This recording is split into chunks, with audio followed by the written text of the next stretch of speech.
Hi everyone, you are my co-pilot today. I'm driving into, I'll give you 3 guesses, or I'll give you 1 guess. I'm driving to the hospital today for my 23rd Lupron injection. There's traffic ahead and it's raining and gloomy out, but it is a little chilly. It is 66 degrees, which means I can wear a sweater, which is lovely. Body temperature is a thing when you're on all these hormone suppressing medications, so it's kind of nice to have somewhat of control by wearing a sweater, which when I got this I thought it looked like a doily, but someone told me like, no, it's fashionable, so I'm like, alright, whatever. Anywho, I just wanted to check in because it's been a minute. I have several vlogs that are sitting on my phone that I have not uploaded to YouTube because I'm just kind of over all this crap. I hit all my big anniversaries, 2 years since diagnosis, and then it was 2 years since surgery, and now I'm 5 days after 2 years after surgery. And it's funny because the diagnosis date, of course, will always be fresh in my head. The surgery one is like kind of vague.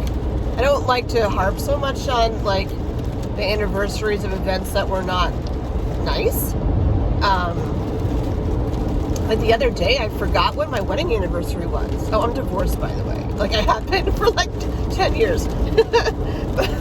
That'd be less funny if I was still married. But yeah, which is, I guess, a good sign of healing. That like I couldn't even remember for a second when my wedding anniversary was. Anywho, yeah. So I wanted to check in just quick because, like I said, today's my 23rd Lupron. The plan right now was to stop at 24, but the runway for recovery event is in October, at the end of October. And I don't really want to be bleeding profusely if my period does come back. Knock on imaginary wood that it doesn't come back. So I'm going to go one more just so I don't have my period for runway. So I should end at the end of October. And at that point, we just see what happens. The average age of menopause is 51 and a half. I'm a little bit, like 2 months more than 51 and a half. But I'm just willing to take a shot and see what happens. I was 49 when I was diagnosed, and like I said, I'm 51 and whatever, in a few months I'll be 52. But I was in perimenopause before all this drama started, so I was still getting my periods. They were all over. Why am I talking about periods? Because you get your period when an egg is released from your ovaries, which means you're ovulating, which means hormones. And when you have breast cancer, that's hormone fueled. You don't want hormones, so you want all that to stop. But there's nothing like wrong with my ovaries that I needed to have them removed, so that's why we just tried the Lupron to see what would happen. Typically, if you're wanting just other fun vlogs, typically I get very aggressive and emotional and whatever. I get very like testosterone-y. Like the week and a half before my Lupron injection, I didn't really have that so much this time, but I also got a cold. I haven't had a regular cold.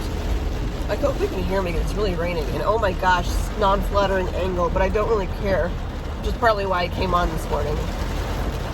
We've been having some like wicked rain. I feel like the world has been having some like wicked rain lately. Damn it, got distracted with the aggressiveness and stuff. Yeah, I didn't have that this time. I had a cold. Like, it wasn't COVID. I took like 4 COVID tests, and obviously I feel better today, or else would have been a problem going into the Lupron. Gosh, it's really raining. Holy cow. I hope you can hear me okay. This is not part of the plan, but you know what? That's like the moral of this entire vlog life journey for me. This was not part of the plan. Oh, maybe that should be the name of like the book that I eventually write when I'm like 80 or something. Nuts. So yeah, I just had a cold, sneezing, coughing, whatever, and No fever or anything. This is like nuts with this rain. Oh my gosh. I wonder if this is the crazy rain that like flooded. I don't know. It's got to be linked to a hurricane or something. Probably not ideal. I might just end up erasing this.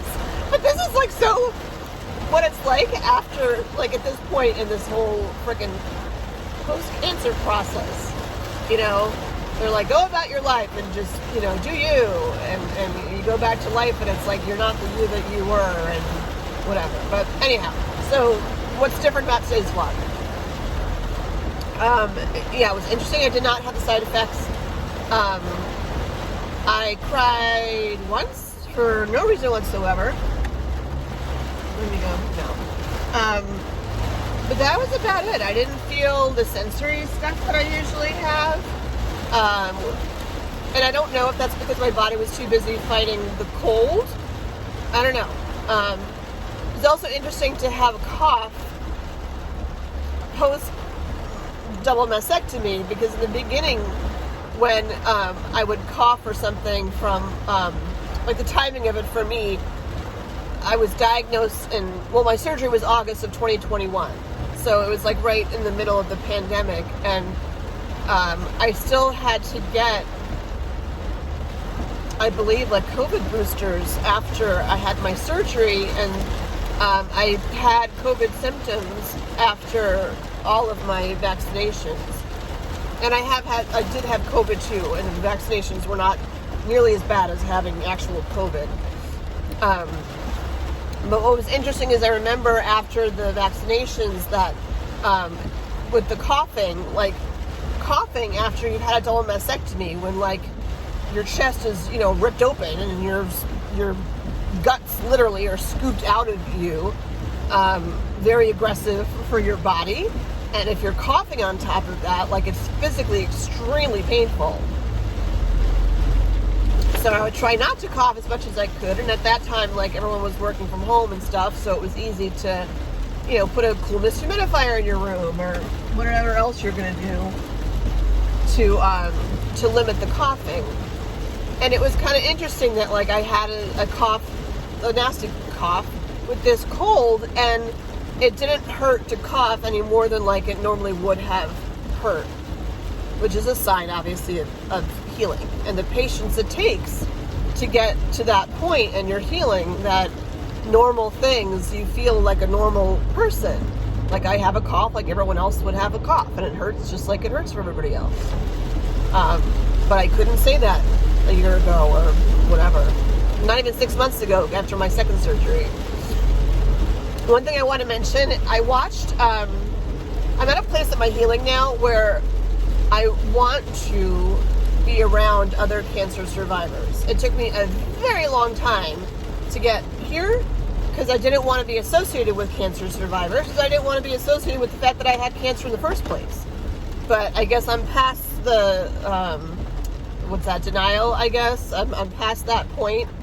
And, I still am meeting every 2 weeks with a group of women that are breast cancer survivors, and we all have different stories, but it's so lovely to meet with them. It's through Zoom. Hopefully someday we'll meet in person. But just to talk to people who get it it's very validating. And I'm also looking at possibly changing my oncologist and getting feedback from other people and like who they see, and you know, if their treatments are any different. It's interesting because as much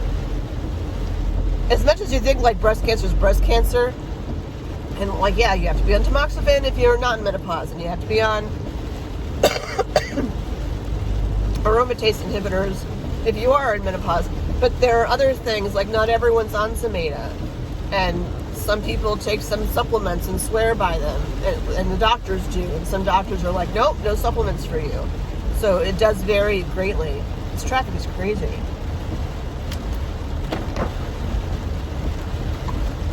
I'd show you, but I don't touch my phone while I'm driving. I just put it on, and here I go. So, I, yesterday, felt like watching a movie or something, and I'm like, let me see if there's any cancer movies out there. I don't know why. Like, it's the week before Lupron. I'm sad. Not supposed to be. I'm typically sad anyway. So like now's the time. I don't know, to watch a sad cancer movie or something. And I like documentaries, but I don't like things that are over like scientific and stuff, because it's just like over my head. But I watched the movie The C Word, which I thought The C Word was a series.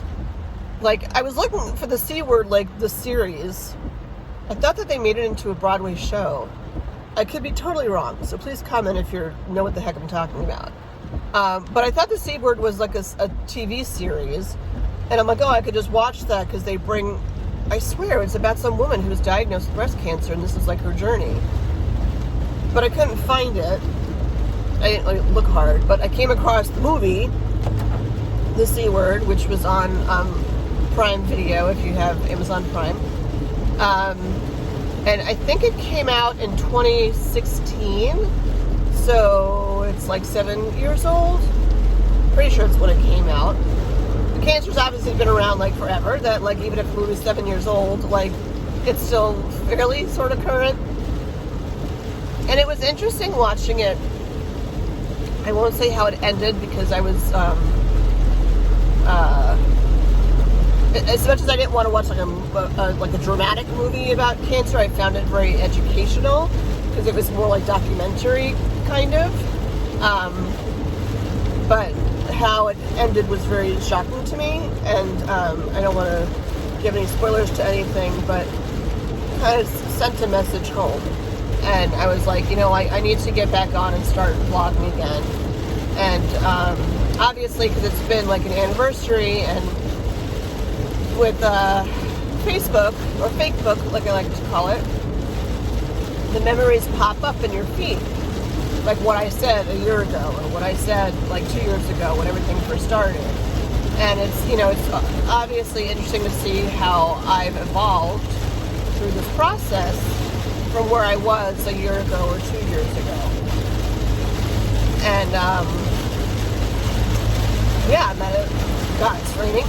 I'm at a very different place right now. I kind of keep more to myself. And that's not typically like how I am.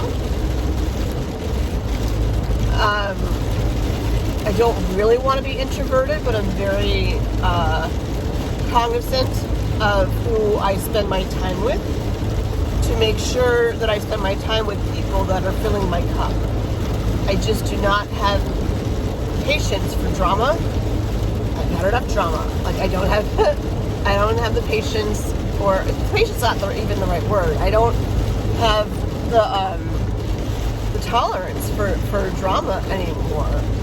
It's like there's enough shit going on. Like why bring up drama over like little shit? It's just so unimportant when you have something like cancer come into your life. Yeah, I don't like the small stuff. It's just like whatever. Move on, dude. I don't know. But I would recommend the movie, The C Word. There's a doctor that was the one who was like the main person explaining science behind stuff. And it was very interesting. One of the most interesting things I found, which sounds very negative, but is probably very true. Well, two things. One, that like everyone has cancer. I don't know why that made me laugh. That was really probably socially inappropriate.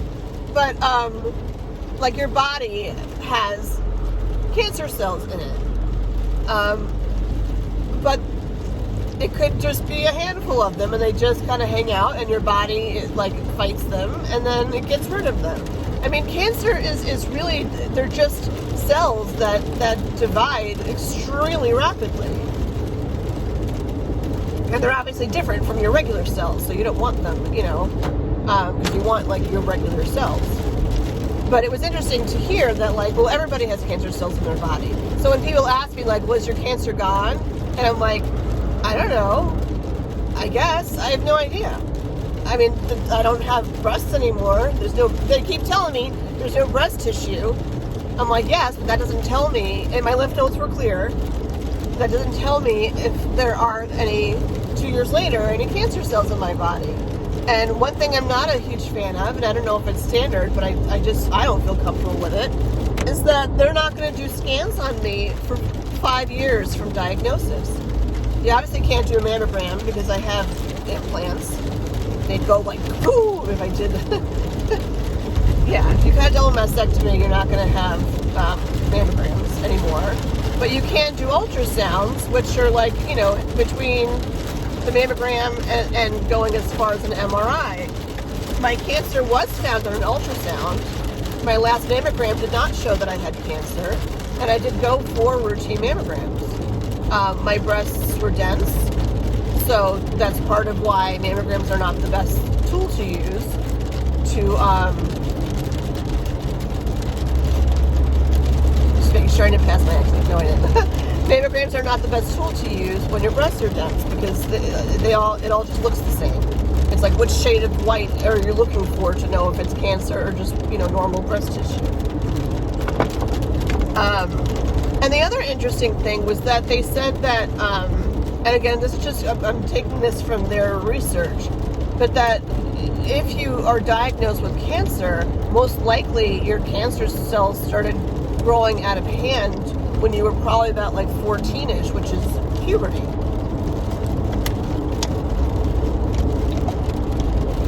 Which I found interesting, because I mean, clearly it wasn't about breast cancer, it was just about like, it was about cancer as a whole. But I find that interesting about the age thing, that like the cancer cells would really start, you know, making their presence known that young. And I don't say this to make all of you paranoid. I say it almost like, you know, everyone's looking for a cure for cancer, and it's not just like a single faceted thing.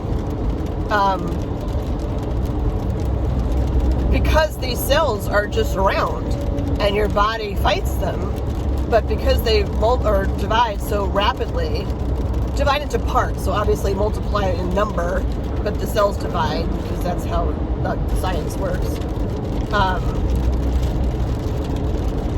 That like it's just kind of part of life, and you know, what can we do obviously to make that process stop or have our bodies be stronger in general in order to fight the cancer cells better. And then it brings you back to like, you know, exercise and diet and the environment, and some of that you have control over and some of it you don't. You know, obviously down to like fast food and all that kind of stuff. And you can make yourself paranoid about all of it, but like, you know, you can do the best that you can. You can't watch like everything. Because like I shouldn't be outside then because there's probably toxins outside and the rain that's coming down right now. You know, like you could drive yourself batshit crazy, apeshit, what? I don't know. But I don't know. I found it to be a very interesting thing to watch, except for the ending. I have to get off. I'm valet parking myself today, or having them park me for me because it's raining. That's my treat. My treat yesterday was got my nails done in some super bright color, which I normally would never wear. And then it's like, oh look, it's Barbie pink. And like, I don't mean to color my nails pink because I don't like the color pink. When I looked at it, it looked like it was orange, but it's like super neon. I'm like, I just want to be loud and proud, which is not a space that I've been in lately. I've been kind of like hiding, leave me alone. All right, so I'm going to be pulling up soon. I'm kind of also in the I don't really give a shit about shit right now phase again, which is nice because I clearly have zero makeup on, although I did do my hair this morning. And I'm doing this from my, it's only so many places I can put my phone in my car and like be safe. But it's clearly not a very flattering angle when you're taking it from bottom up. But you know what? My weight has been stably a lot. I gained like 30 pounds and like, and I haven't gained more than that. And sometimes I get some off, but it always tends to go up to the same number. So it's just like I'm stable at that weight that I've been at. But I can't, like, I'm exercising, I'm doing the right things, and it is what it is. I don't know. All right, I'm hot, and I'm hot. I'm heat hot, because I'm wearing a sweater probably, but I'm pulling up, and I have to chill and meditate before my Lupron, so my blood pressure isn't through the roof, because I don't like being here. It's like I turn in, and it says, "Hello, Mass General of Brigham. Long time no see. It's been 28 days, like usual." All right, till next time, peoples. Okay, till next time. Bye.